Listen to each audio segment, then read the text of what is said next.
Okay, guys, great. How are you guys doing today? Hope you guys are doing awesome. Happy Wednesday. So we're trying to use ScreenFlow again today. Let's see how she works. All right.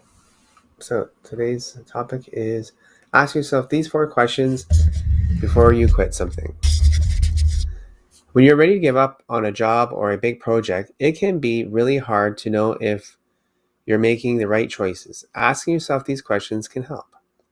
This article is by Asana Parabasa Horton.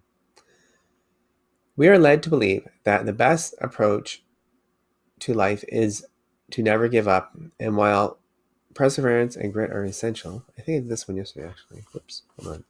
Yep, I did. Let's 1 second. Let's go back and get the other article I'm looking for today. One moment, guys. I'm just asking for these 4 questions. Did I do that yesterday? Monday? Let's take a look. What is today's thing?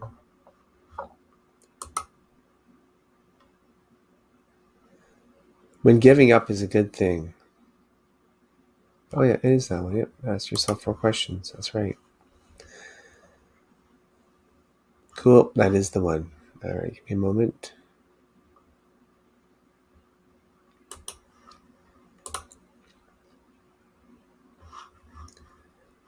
Okay.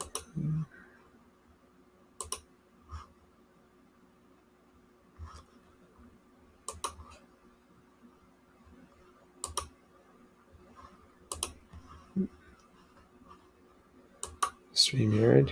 Let's do that overlay. Good times.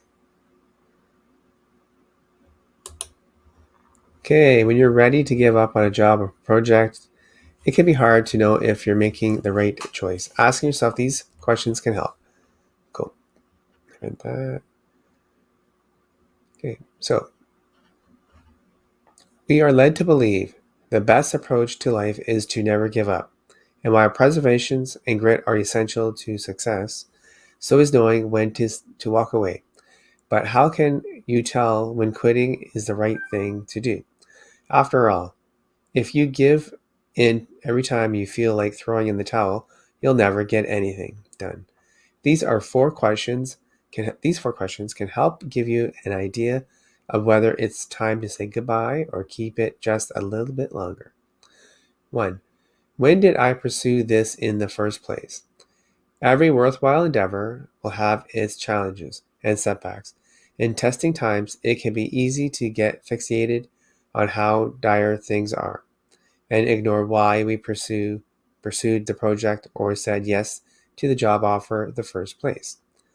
Alison Gabriel Rosetta, a professor of management and psychology at the University of Arizona, previously told Fast Company that when an employee is going through tough times at work, they should remind themselves why they accepted the job when they started.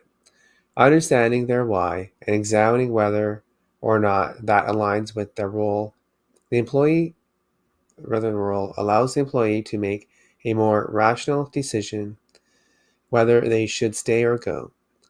If they find that what they're doing still very much aligns with their why, it may be a sign that challenge is just something they need to do. They need to weather. On the other hand, if they are dissatisfied with their job because they're not dissatisfied with their job because they're not aligned with their why and is likely to ever be, then quitting may be a smarter decision. Number 2, why do I feel the need to quit? We want to quit something when it makes us unhappy or uncomfortable.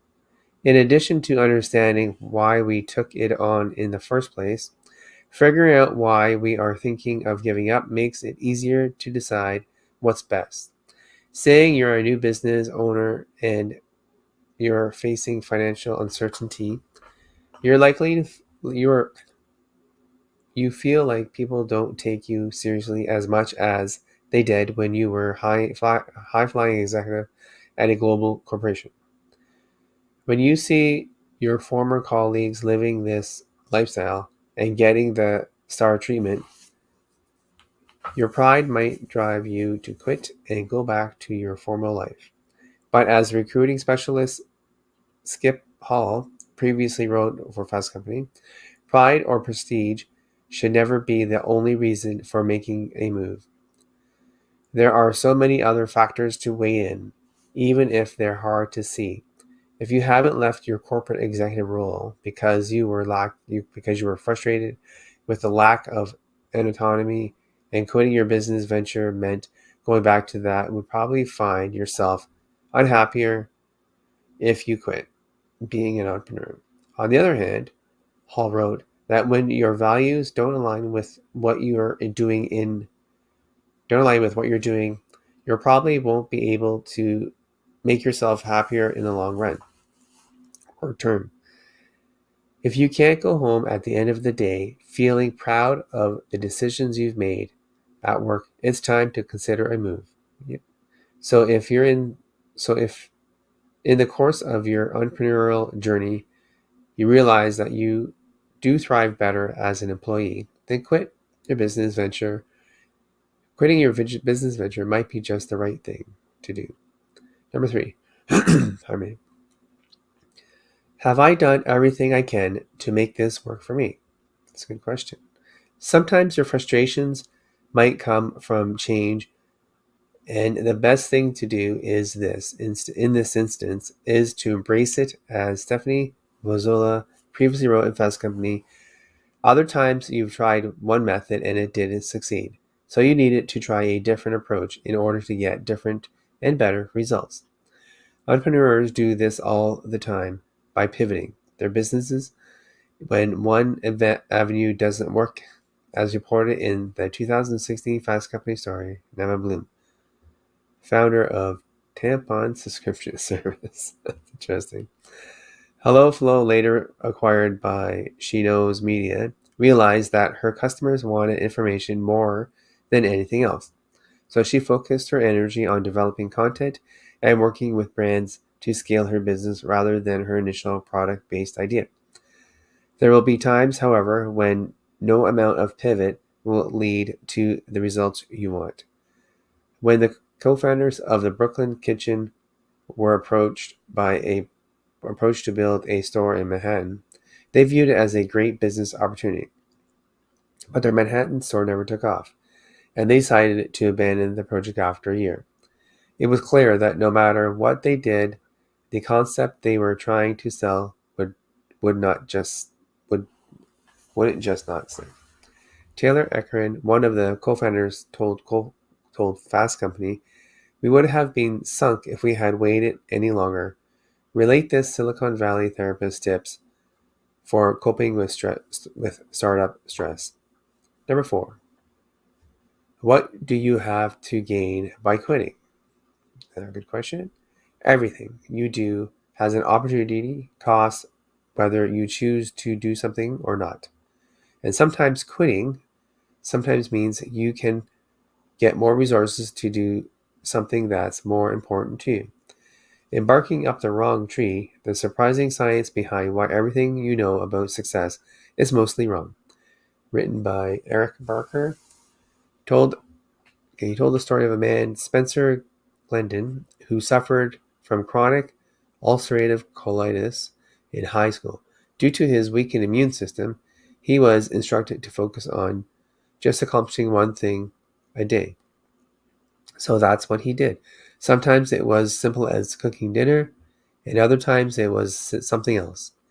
He quickly learned that quitting something that wasn't important to him freed him to do the things he really wanted to do.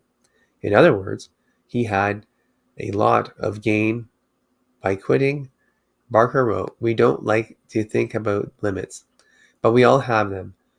While grit is often about stories, quitting is often an issue of limits, pushing them up, and optimizing them, and most important of all, knowing them." Glendon would not deny or ignore his. He was forced to acknowledge trade-offs and focus his little energy on the things that really mattered, and to quit doing everything else. All right, guys. Well, that's it for today. Thank you for listening to those questions. If you have any comments, please leave them below, and I will post this on Facebook too. All right, guys. Thanks. Have a great day. Peace.